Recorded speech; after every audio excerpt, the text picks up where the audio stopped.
여러분들과 함께 이제 22번째 책, 찰스 스펄전 목사님의 구원의 은혜라는 책을 좀 나눠볼 텐데, 이 책은 특별히 설교집이라 그랬잖아요. 1부터 17장으로 되어 있기 때문에 사람들이 설교를 읽는다 그러면 이렇게 내가 맞는 제목을 보고 이렇게 뽑아서 볼 수 있다고 생각하는데, 이 책은 처음부터 순서대로 읽는 것이 좋다. 중간에 이렇게 보지 않는 게 좋을 것 같아요. 왜냐하면 그 과정들을 쭉 보여주고 있기 때문에 그래요. 오늘 제가 여러분들에게 많이 할 이야기 가운데 하나가 스텝이라는 거예요. 구원의 은혜가 이런 스텝을 밟아가고 있구나. 그래서 오늘 스텝 1에서부터 4가지의 스텝을 가지고 이 책을 좀 생각을 해보려고 그래요. 첫 번째는 복음. 우리가 이제 굿뉴스라고 하죠. 복음은 굿뉴스예요. 뭐가 좋은 소식이냐? 이 책에서 계속해서 반복되는 성경 구절이 있어요. 보니까 이렇게 스텝을 나누어서 주제 성구들을 뽑은 게 아닌가. 로마서 4장 5절, 이를 아니할지라도 경건치 아니한 자를 의롭다 하신 이를 믿는 자에게는 그의 믿음을 의로 여기시나니. 책을 읽다 보면 계속 이 부분이 반복돼요. 경건치 아니한 자를 의롭다 하시느니. 경건치 아니한 자를 의롭다 하시느니. 이 책에 보면 이런 이야기가 나와요.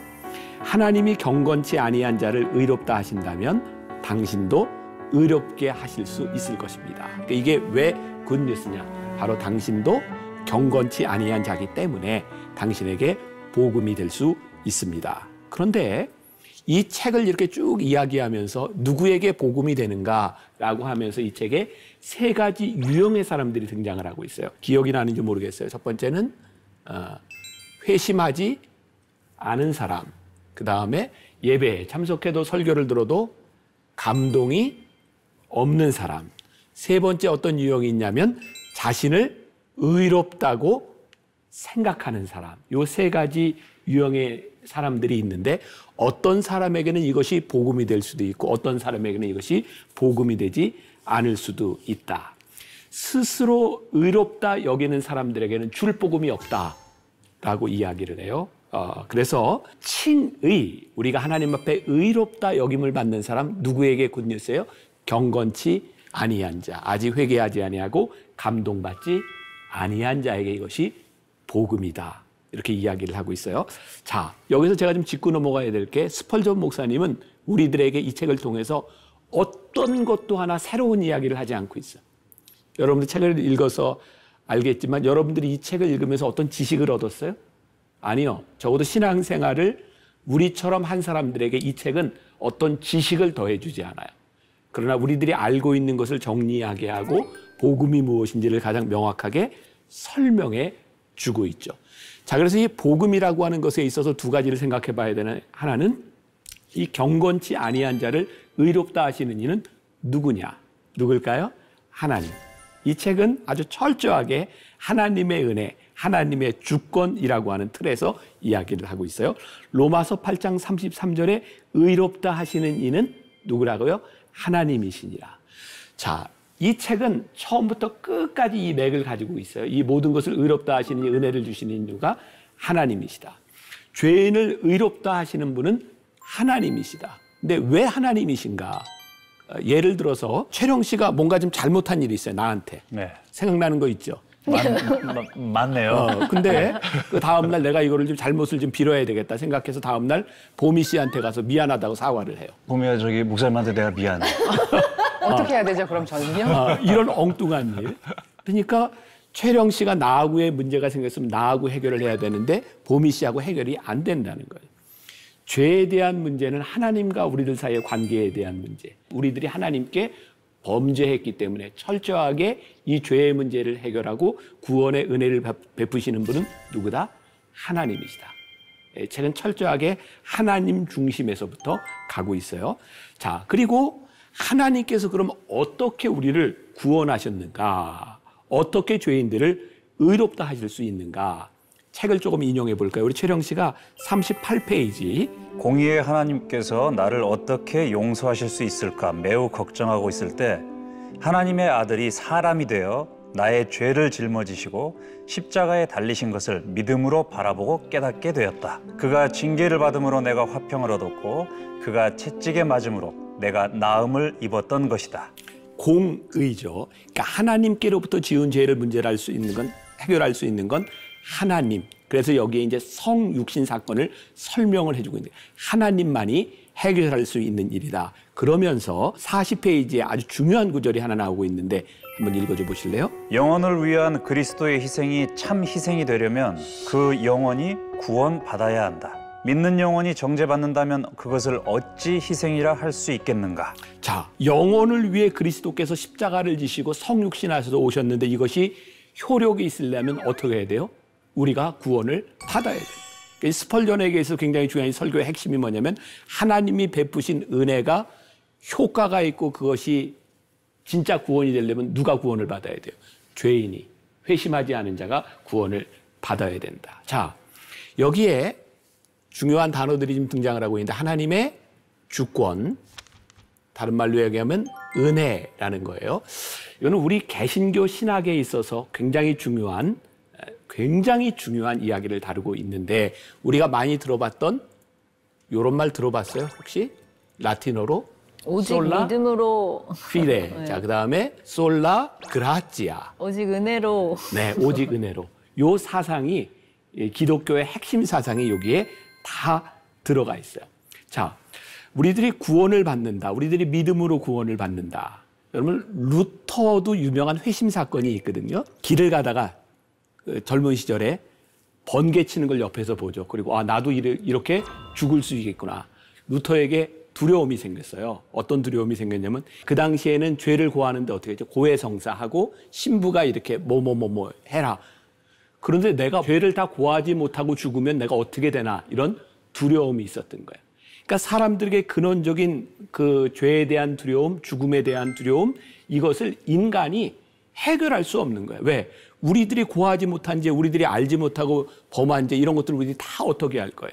그래서 개신교 신학에서 굉장히 중요한 복음이 뭐냐면 이 구원이라고 하는 전적으로 하나님의 은혜로 하나님에 의하여 어떻게 하나님이 성육신 되셔서 우리를 대신하여 죽으심으로 구원이 온다고 하는 이 놀라운 교리를 잘 설명해 주고 있어요. 요 교리를 가리켜서 우리 기독교에서 이야기하는 중요한 단어가 있죠. 이신칭. 자, 이신칭의. 이게 누가 한 이야기죠? 루터. 성경에 나온 얘기를 이신칭의 오직 의인은 믿음으로 의롭다함을 받는다라는 이야기를 하고 있어요. 자, 그 41페이지에 그는 경건치 않은 자를 의롭다 하시느니라. 의롭다 하시는 이는 하나님이시니라고 성경은 말한다. 바로 이러한 이유로 의롭다함을 얻을 수 있으며 이것은 독생자의 속죄 희생을 통하여 이루어진다. 칭의는 이렇게 정당하게 이루어졌으므로 아무도 반문할 수 없다. 하늘이 변하고 땅이 변하는 무서운 심판날에 이 칭의의 당위성을 부인할 자는 아무도 없을 것이다. 누가 정죄하리요? 죽으신 이는 그리스도시다. 하나님의 택하신 자들을 누가 송사하리요? 의롭다 하신 이는 하나님이시다. 아멘. 자, 여기까지 정리가 됐어요. 스텝 1, 복음은 이렇게. 자, 이제 스텝 2로 가보겠어요. 여기에서 믿음에 대한 이야기를 잠깐 해보려고 해요. 여기서 아주 중요한 이야기, 그리고 우리들이 새겨야 될 이야기가 있는데 오직 의인은 뭘로 구원을 받아요? 믿음으로. 그런데 이 스펄전이 아주 중요한 이야기를 하고 있는데 믿음으로 구원을 받는데 믿음이 다가 아니다. 믿음은 단지 통로일 뿐이다. 이거를 잘 기억하면 좋겠어요. 하나님께서 우리들에게 은혜를 베푸세요. 그러니까 구원은 전적으로 뭐로 와요? 하나님의 은혜로. 근데 이 은혜를 받는데 뭐가 통로로 쓰여요? 믿음이 통로로 쓰이는 거예요. 책 53페이지에서 뭐라고 이야기하고 있는지 우리 피론 씨가 한번 읽어줘 보세요. 은혜는 구원의 첫 번째요 마지막 원인이다. 믿음은 필수이긴 하지만 은혜가 사용하는 중요한 수단에 불과하다. 우리는 믿음을 통하여 구원받으나 구원은 은혜로 인한 것이다. 이 말을 천사장의 나팔소리와 같이 크게 외쳐보자. 은혜로 너희가 구원받았느니라. 가치 없는 죄인에게 이 얼마나 기쁜 소리인가. 믿음은 수로나 도관의 역할을 한다. 은혜는 샘의 근원이다. 믿음은 자비의 물줄기가 흘러가는 통로와 같은 것으로 이 통로를 통해 흐르는 물로 목마른 사람이 소생함을 얻는다. 우리는 믿음으로 구원받는 게 사실이에요. 그러나 하나님의 은혜가 없었다면 우리의 믿음은 아무런 역할을 할 수 없는 거죠. 우리의 믿음은 하나님의 은혜가 흐르는 통로, 수도관 역할을 하고 있는 것이다. 근데 우리들에게 지금 어떤 일들이 있어요? 믿음이 좋은 사람들이 내가 믿음이 좋다고 교만해지는 일들이 있죠. 그러니까 진짜 믿음은 철저하게 하나님의 은혜로부터 오는 것임을 더 믿고 더 믿고 더 믿으니까 사실 믿음이 자라면 자랄수록 나는 통로를 통해서 구원을 받는구나 겸손해질 텐데 우리들이 이것을 잃어버리는 순간 내 믿음 생활, 신앙의 연조들이 올라가면서 자꾸 교만해지려는 경향이 있는 거죠. 믿음은 무엇일까? 이 책의 6장에서 스펄전은 믿음은 세 가지 차원이 있다고요. 하나는 지식, 그 다음에 믿음은 믿음, 또 하나는 신뢰라고 이야기해요. 아주 흥미로운 거죠. 이 스펄전은 학교 교육을 많이 받지 않은 사람이라고 알고 있는데 그는 지식을 굉장히 중요하게 생각해요. 믿음은 들음에서 나니까. 그러니까 배우고 듣고. 그래서 이 책에서 재미있는 표현을 쓰죠. 믿음은 들음에서 오는데 이 책을 읽는 것이 바로 듣는 일이다. 그런 표현을 쓰고 있어요. 또 하나 믿음은 내가 지식으로 듣고 믿는 거예요. 근데 믿음은 여기에서 멈추는 것이 아니라 이것이 신뢰의 단계까지 나아가는 거죠. 이 부분도 59페이지에 보면 표현을 참 잘 해놨어요. 신뢰란 믿음의 생명이다. 이 신뢰 없이는 구원하는 믿음이 되지 못한다. 청교도들은 기댐이라는 말로 믿음을 설명하곤 했다. 어떤 것에 몸을 기댄다는 뜻이다. 당신의 온 몸을 그리스도께 기대라. 만세반석 위에 온 몸을 쭉 뻗고 드러눕는 것을 생각하면 된다. 예수님을 의지하라. 그 안에서 안식을 얻고 그분께 자신을 맡기라. 그렇게 하는 것이 구원에 이르는 믿음을 행사하는 것이다. 아주 굉장히 좋은 표현이에요. 자, 네. 우리들 믿음에 대해서 이거 생각해 봅시다. 믿음은 우리의 지식을 통해서 오는 것인데 지식을 가지고 우리들이 믿음으로 가 있어요. 근데 이 믿음이 신뢰까지 나아가지 않으면 믿음이 능력이 없는 거예요. 그래서 어떻게 표현을 했어요? 청교도 영성에 뭐라는 말? 기댐.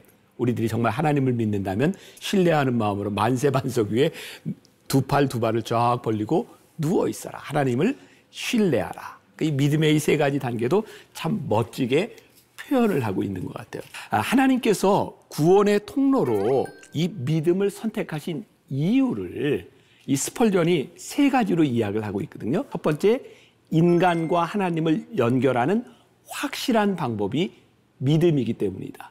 그러면서 책을 읽다가 어떤 사람이 나야가라 폭포를 가다가 배를 타고 이렇게 가다가 뒤집어져서 이제 급류에 휩쓸려서 나야가라 폭포에 떨어지면 죽는 거예요. 그때 어떤 사람이 줄을 던지죠. 저기서부터 잡으라고. 줄을 잡았어요.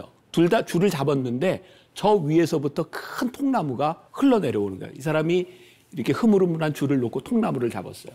어떻게 됐을까요? 줄을 잡은 사람은 구원을 받고 통나무를 잡은 사람은 떨어져서 죽는 거죠. 자, 이 얘기 어렸을 때 많이 들었던 이야기가 이 책에 나와요.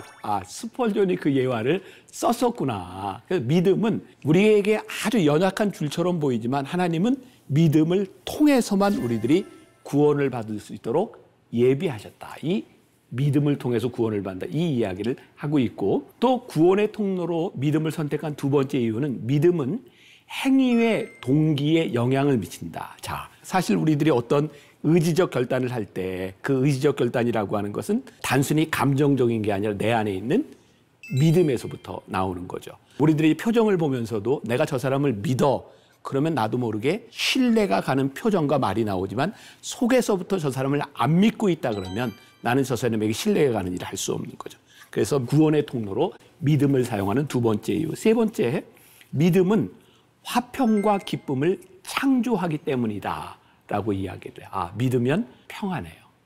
우리를 불안하게 하는 것은 늘 믿지 못하는 거죠. 그래서 하나님은 이 믿음을 통로로 우리들에게 구원하게 하신다. 자, 이제 세 번째 단계에서 회개를 좀 얘기를 해야 되는데 뭔가 좀 이상하지 않아요? 그동안 우리들이 알았던 공식에 의하면 회개해야 구원을 받고 회개해야 복음을 받아들이는 것처럼 그렇게 많이 생각을 했는데 스펄전이 전개하는 이 책을 보니까 제가 이해가 돼. 왜 회개를 이 부분에서 세 번째 다루었을까? 이 스펄전 목사님에게 있어서 이 회개는 아주 중요한 연결을 가지고 있는데 용서와 중요한 연결점을 가지고 있어요.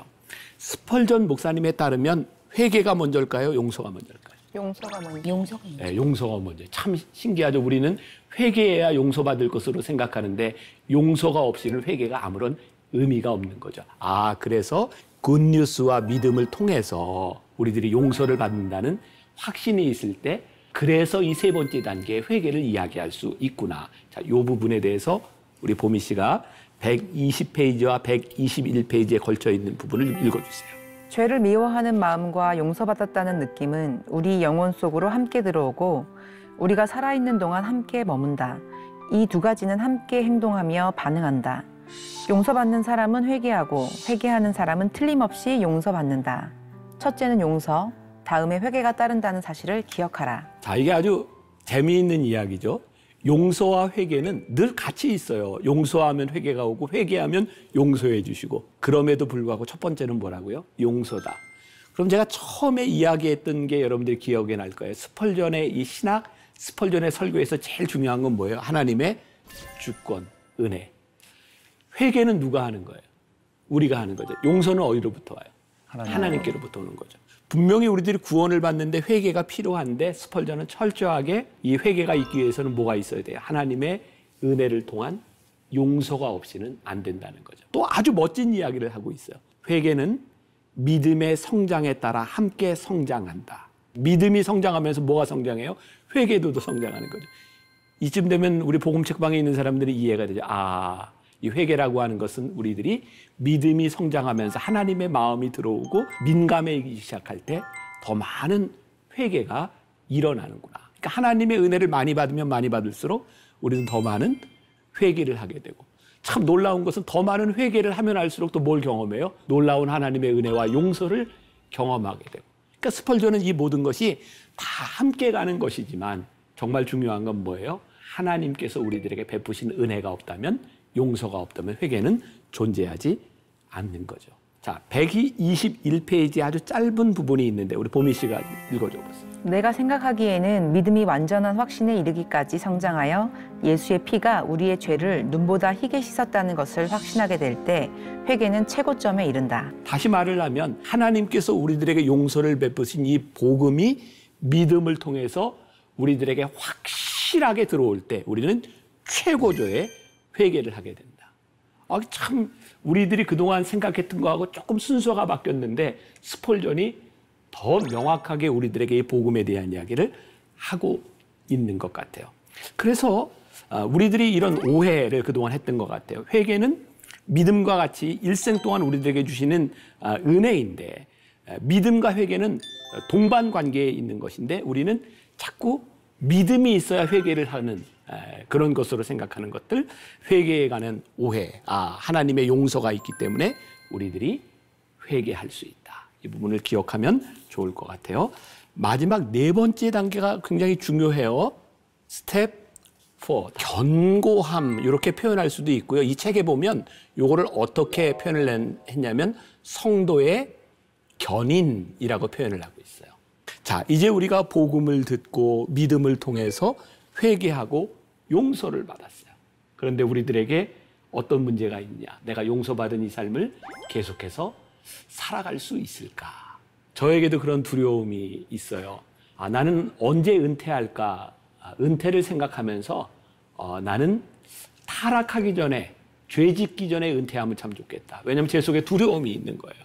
내가 목회를 하다가 끝까지 잘 유종의 미를 거두고 이렇게 은퇴를 해야 될 텐데 이 두려움은 어디에서 올까요? 우리의 연약함에서부터. 모르겠어요. 세 사람은 어떤지. 나에게 그런 연약함이 있는 거예요. 근데 이 부분에 대해서 스펄전이 뭐라고 이야기하냐면 하나님께서 여러분들을 붙잡아 주시니 하나님께서 구원받은 자를 견인, 이끌어 주시니 두려워하지 마십시오. 그리고 우리들에게 격려를 하고 있고 이 성도의 견인을 누가 하는가? 성령께서 하신다라고 말을 하고 있어요. 그러니까 이 스펄전의 이 설교가 굉장히 밸런스를 잘 맞추고 있는데 하나님과 예수님과 성령님을 통해서 구원을 받고 구원받은 자의 삶을 살아가는 것을 아주 잘 설명해 주고 있어요. 이제 130페이지에 이런 문장이 있어요. 신앙의 첫 출발을 내디딜 때는 예수 그리스도를 바라보다가도 나중에 가서 자신을 의지하지 않도록 주의해라. 또 135페이지에 가서 보면 믿는 사람에게 절실히 필요한 것은 견고하게 보존되고 끝까지 인내하는 것이다. 우리들이 구원받은 백성으로 살아가면서 우리들이 나중에 버림받으면 어떨까? 근데 이런 고민이 우리들은 참 심각하고 이거 어떡하나 생각했는데 사도 바울도 이런 고민을 했더라고요. 내가 복음을 전한 후에 나중에 버림받을까 봐. 나는 이 고민이 성도들에게 건강한 고민이라고 생각해요. 이게 참 이율배반적인데 이런 고민을 하지 말라고 하는데 하나님이 우리를 견인해 주실 거라고 하는데 이런 고민을 하지 않으면 우리는 참 잘못될 수 있겠다. 그러니까 이것이 사도 바울이 이야기하는 구원에 이르게 하는 근심은 아닐까. 사도 바울이 고민했던 부분은 이 부분이 아닐까. 아까 회개하고 용서와의 관계처럼 하나님이 너 붙들어 주실 거야. 그러니까 염려하지 마. 근데 우리들이 두려움이야. 근데 또 무엇이 생각나요? 하나님이 우리를 붙잡아 주실 거야. 이 상관관계가 계속해서 이루어질 때 우리들이 끝까지 인내하며 구원의 길을 갈 수 있지 않을까. 자, 오늘 굉장히 중요한 이야기 우리 정리가 좀 됐을 것 같아요. 복음, 그 다음에 믿음, 회개, 견인. 이 부분들을 한번 잘 생각하면서 이번 한 주간은 우리들이 한번 이 복음을 우리들이 한번 제시하고 정리할 수 있는 그런 기회가 되었으면 좋겠습니다. 자, 고맙습니다.